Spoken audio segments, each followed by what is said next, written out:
Hello and welcome to a brand new episode of Autocar India Quick News, your weekly updates on all the big launches, all the big scoops, and all the hot news in the world of automobiles. But before we begin, do remember to hit the subscribe button and the bell icon to stay updated with all our latest uploads. Now, Kia in India has been doing really well with the likes of the Sonet and the Seltos, and they bring in huge sales numbers every single month. Now, there's been a bit of a rebrand internationally for the Kia brand, and now that rebrand has reached India, Kia now gets a new logo, a new slogan, and a bit more. Let's have a quick look at what that rebrand is all about. Kia Motors India now has a brand new logo that is much cleaner and looks more modern as compared to the more traditional oval logo, and it has a new slogan, "Movement that Inspires." Kia Motors India has also dropped the Motors from its official name and is now only Kia India. Kia India also aims to expand its customer touchpoints to 360 by the end of the year. This includes an expansion into Tier 3 and Tier 4 cities with a total coverage of over 200 Indian cities and towns. The brand also plans to increase production at its Anantapur facility in Andhra Pradesh with a new shift. Now, the Ministry of Road Transport and Highways has suggested a new IN registration for cars in India. What is it all about? Well, let's take a deep dive and find out. The new IN series will be a pilot program that is aimed to ease transfer of registrations of a vehicle from one state to another in case of a relocation. Vehicles under this registration will be charged road tax only for 2 years at a time. This new series is mainly so that the cars that need to be transferred from state to state do not have to go through the difficult process of applying for a road tax refund from the original parent state. It will be applicable to the likes of defense personnel, central and state employees, central public sector undertakings or PSU employees, and private sector companies with offices in 5 or more states or union territories. The new 11th generation Honda Civic has officially been unveiled. Here is a closer look. The new Honda Civic, now in its 11th generation, seems to have taken a more mature and toned down design approach as compared to its predecessors. The new Civic is very similar to the concept version that was released last year and has a very balanced design, almost similar to what the Honda City and Amaze look, with its slim LED headlamps and a slim grille. At the rear too, the Civic has been considerably toned down and gets large LED tail lamps. On the inside, the interior design again is simple, but with the use of the large trim piece to surround the AC vents or the freestanding screen, it does look quite cool. The screen itself can be either a 7-inch or a larger 9-inch unit.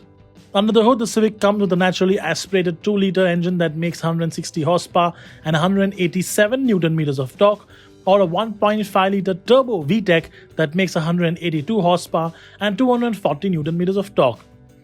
Considering the fact that the Civic has been pulled from Honda's India lineup, it remains to be seen if the automaker will bring this new one back to India, mainly due to the lack of overall demand in this segment. Hyundai has finally taken the wraps off the Kona N, which is the performance version of the SUV. Here are all the details you need to know.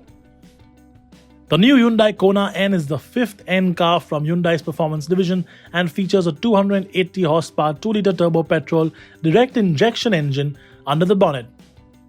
The Kona N gets from 0 to 100 in just 5.5 seconds and tops out at 240 km per hour.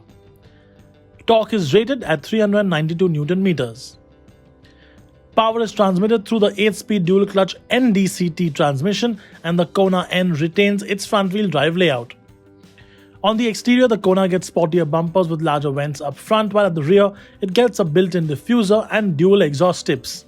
On the inside, the Kona gets a 10.25-inch touchscreen, the new N steering wheel, and a fair bit of Alcantara through the cabin. For more details on this hot SUV, visit our website autocarindia.com. Renault is set to restrict the top speed on all its models on sale in global markets to 180 km per hour. It will also be introducing additional safety measures to help reduce road accidents.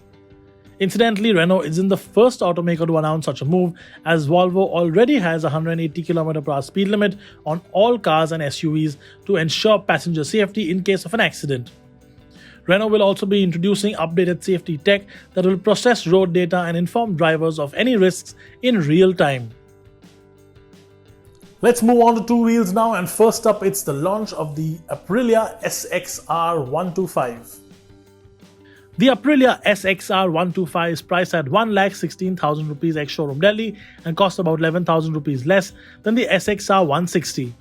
Powering it is the same engine that you get in the SR125 that puts out 9.5 horsepower and 9.2 Newton meters of torque.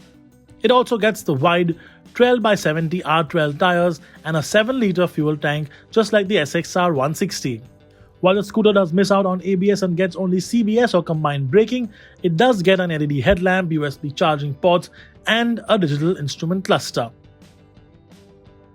The Suzuki Hayabusa is definitely one of the most anticipated superbike launches in India, and now prices are officially out. The new Suzuki Hayabusa is priced at 16,40,000 rupees ex-showroom, and all the 101 bikes of the first lot are already sold out. While the 1340cc 4-cylinder engine has stayed exactly the same in terms of size, power is actually lower at 190 horsepower, while torque is rated at 150 Newton meters. Apart from the iconic Hayabusa silhouette, the new bike carries forward the same frame as before with an identical wheelbase. The bike now also conforms to Euro 5 norms. It also gets a lot more tech than before.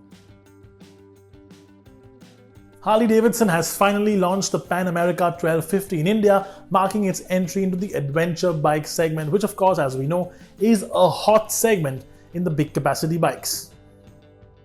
The Harley-Davidson Pan America is priced at 16,90,000 rupees for the standard version and 19,99,000 for the special. The Pan America gets a typical adventure bike style upright seating position with large seats, a fairing and a windscreen up front, and a large fuel tank. A first of its kind for Harley, the Pan America is a total departure from its regular cruiser lineup. The liquid-cooled 1252cc V-twin engine makes 150 horsepower and 128 Newton meters of torque. It features modern tech like variable valve timing and dual overhead cams. It also features fully adjustable suspension and a host of electronic rider aids.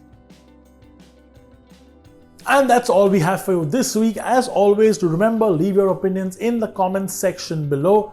Thank you so much for watching. We do hope you and your loved ones are safe and sound. We'll see you next week.